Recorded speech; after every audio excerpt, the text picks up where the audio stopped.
So this is the service that we told students that we're going to provide. So when they come to you, they might have some questions about, like they would like normally, Linda, like you said in the interview, like a lot of students will come to you and say, hey, I have this paper for my class, but I don't have any ideas how to write this paper. So in this situation, what you can do is to ask students about what kind of paper is it, and what are some of the expectations from the professors. So you can see, okay, so what is the purpose of the paper, what is the goal of the paper, how can we think about some of the bullet points to help you to write the paper. This kind of situation, so that will be the brainstorming ideas and outlines, and also the drafting part. And some of the students might come to you and they do have like a writing, like some part of the writing, like a paragraph, or they do have a paper for you, and they would like to revise some of the specific content, either organization or like specific word choice.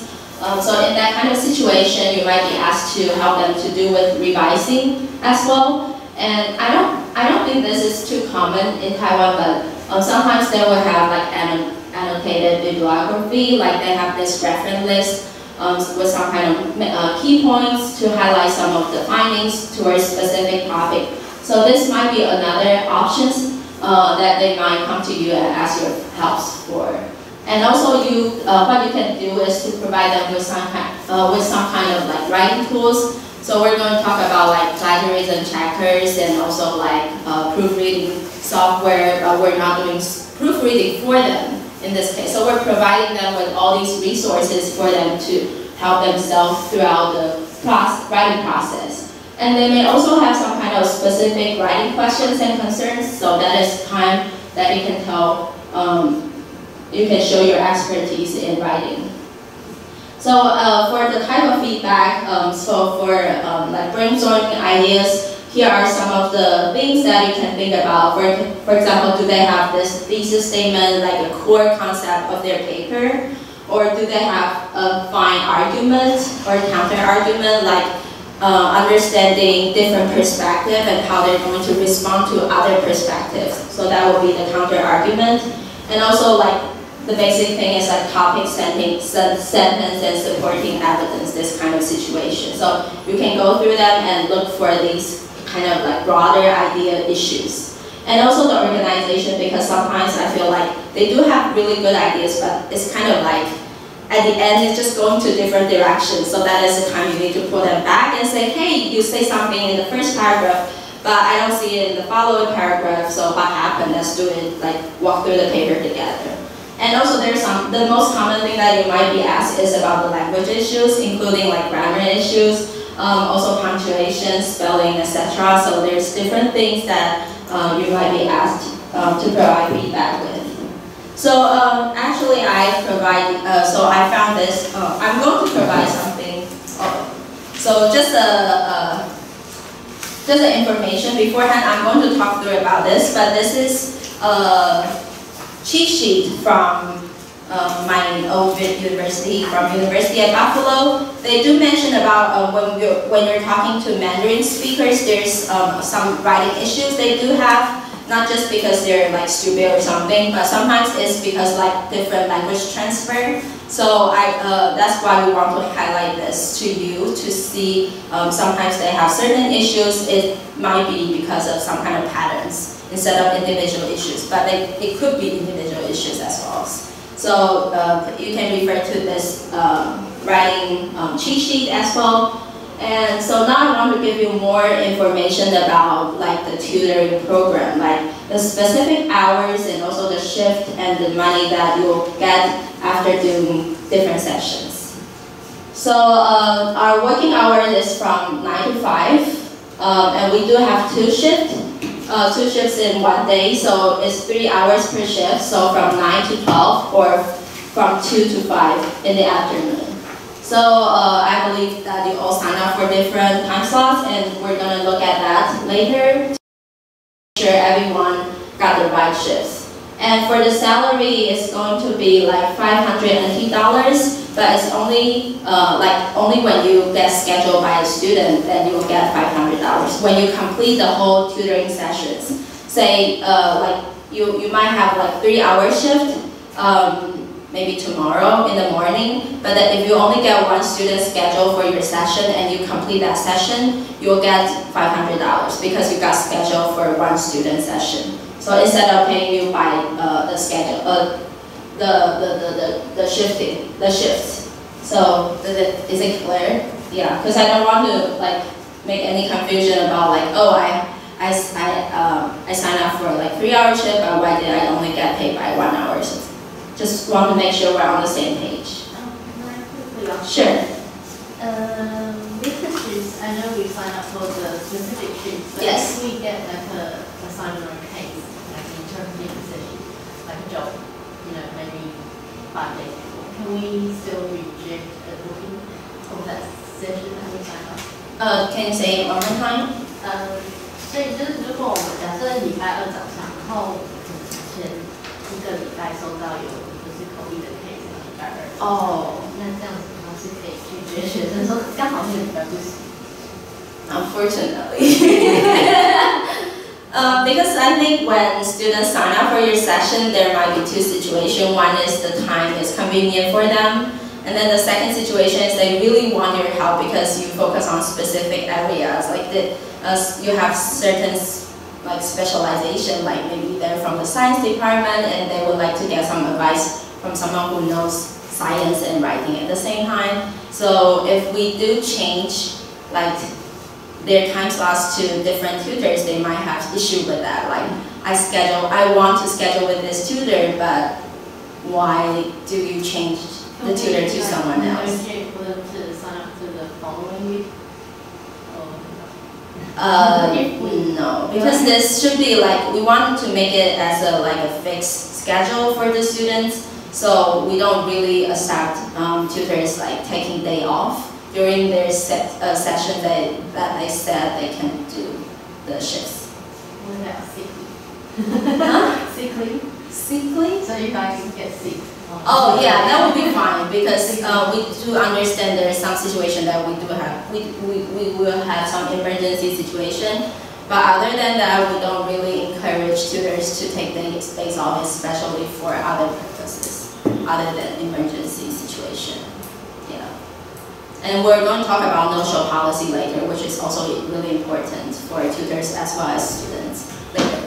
Sorry, just one more thing. Sure. With the salary, sorry to be but I heard it was 550 from Professor Liao. Was it 550? What is it?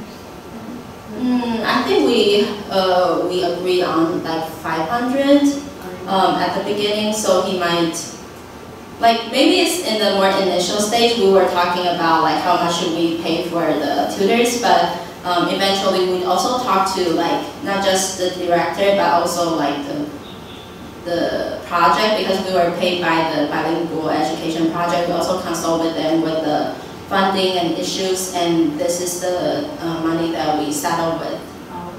So it's 500. So there might be some misunderstanding, so I'm happy that you pointed it out, but it's 500 for sure. Yeah, so is it okay for? I guess so. Okay. So here's the no-show policy. So we also consider the worst case scenario. We don't want this to happen, but there might be a chance for this situation to happen. So when students come to you, like say if they book a session with you, and then you like after like we only want the tutors to wait for 10 minutes because it's going to be Google Meet virtually meeting. So if they don't come to the session after 10 minutes, like say they schedule for 9 o'clock, but you don't see them until like 9:10, then it will be considered as no-show.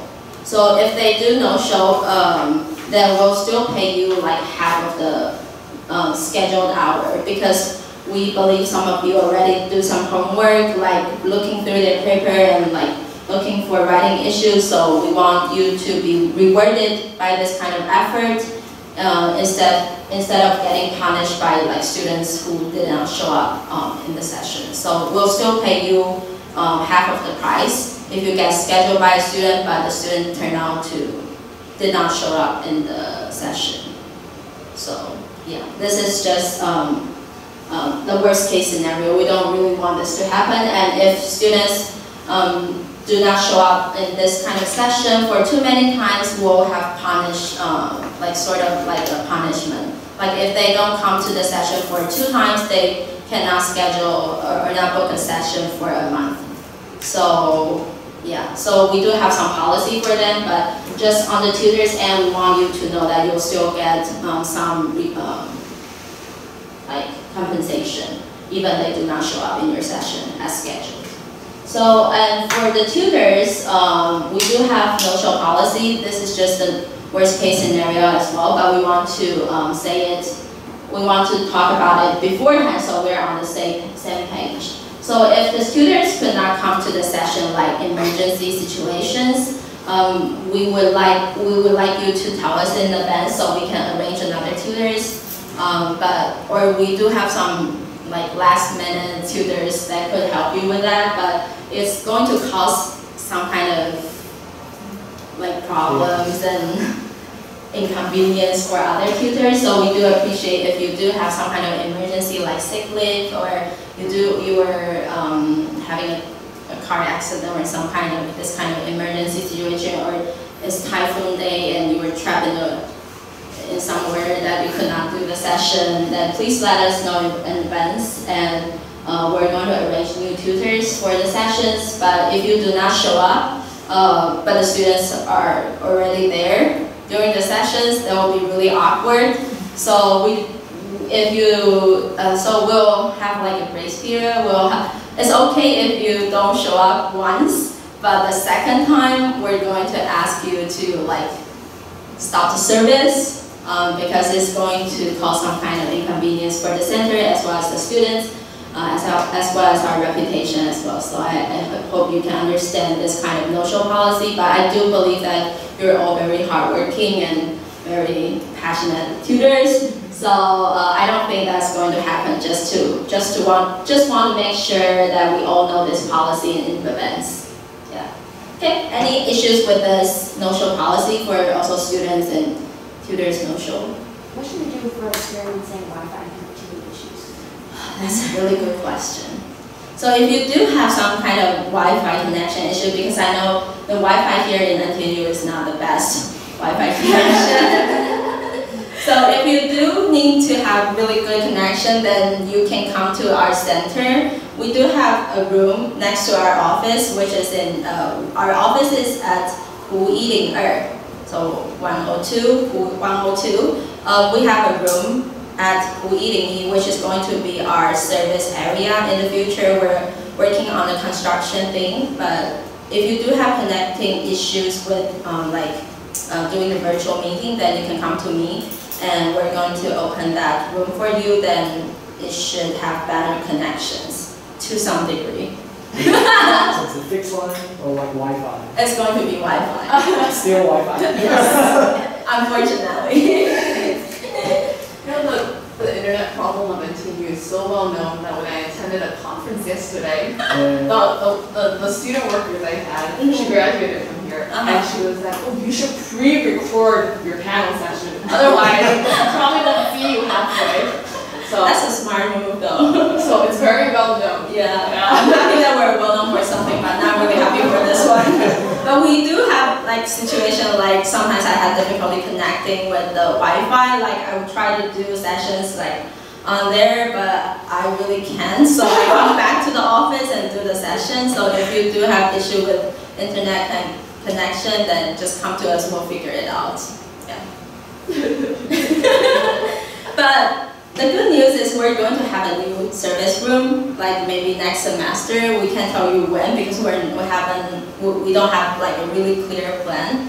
But hopefully we'll get a new service area next semester, and during that time we won't need to worry about the internet issue. But you may need to come to the service area for tutoring sessions. That's another thing, like a heads up. So that means when the construction is done, then our sessions will be in person. Yes. Or hybrid. We want to see like, because we have like Dongguan, Xiaoqu, and some students from there might wish to have this kind of virtual service. It's more convenient for them, so we haven't decided whether it's going to be like all physical in the service area, or we will have virtual. So it's so like we're still planning on that. Yeah. But we'll let you know in advance. So yeah. Oh, this is just another heads up. Like if you haven't completed the monthly deposit, like the account number and send it to Charlene, then you might want to do that so you get paid by by us.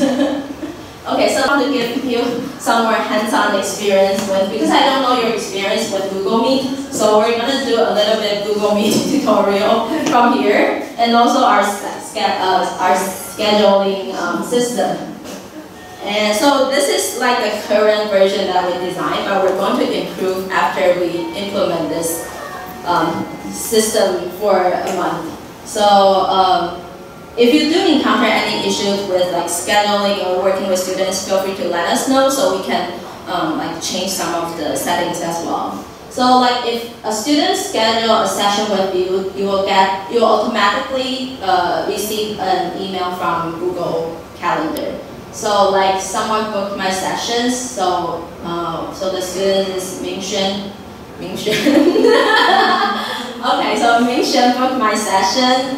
So we're going to do a session on December 21st from 4 to 5. And then you can join the Google Meet through this link. So, and you'll see some other people who may not be you on this calendar. So this is our center's email. We're going to be there all the time. And then the creator is Aaron. So you'll see him as well because he created this calendar. And this is Ming-Xuan's Gmail, right? And then this is my email. So you'll see your email, your student's email, the center's email, and also Aaron's email on this calendar. So don't be afraid when you see so many Google accounts here. Okay, so you will receive this email and then you can like go into session through here. And another option is when you go to your Google Calendar. So this is just my December 22nd Google Calendar. So this is not okay. Just look at this too. So when we put tutors in different shifts, you will see here like this is the time for you to work in our center. Like from 4 to 5, Christine is going to be the tutor available for this time slot. So you will see this. And then, so this is also something that students will see. And then if someone booked your session, you will see a second booking. So in this booking session, you will see the student's name. That means this is the link or the session that students successfully booked your sessions. So if you see this, it doesn't mean that you are booked by a student. But if you see someone's name appearing in the brackets, then it means someone already booked a session with you. You can also check the other schedule as well. So help us to make sure your tutor profiles in English and in Mandarin are correct. And so also we do have a Facebook page, Facebook page. You can scan the QR code, or we're going to show you the Facebook page that we do have right now. So for the Facebook page, we want to give students a platform that's more accessible. So the tone here will be more like from the student's perspective. So our awesome assistant is helping us to build our Facebook page and reaching out to different groups in NTNU and NTNU students. So like in the future, we're planning to maybe do like the introduction of the tutors. Like maybe for like 1 minute, because this is a social media platform, we want to introduce students with our awesome tutors. So maybe we were thinking about like recording your like introduction, like who you are, and you're happy to work with students. This kind of like really brief introduction of who you are to let students know that you're here. Like even we're doing virtually, you're still a real person. This kind of situation. So our awesome assistants might ask your help to record some of the tutor profile introduction. In the future, not today. If you don't wear makeup, that's fine. When you're prepared. But if you are prepared today, maybe we can record some of the tutors. If you don't need that much makeup, then some of the tutors, if you're available today, then feel free to record it. And we're going, before we send it out, we're going to send it to you to make sure we did not do too much editing.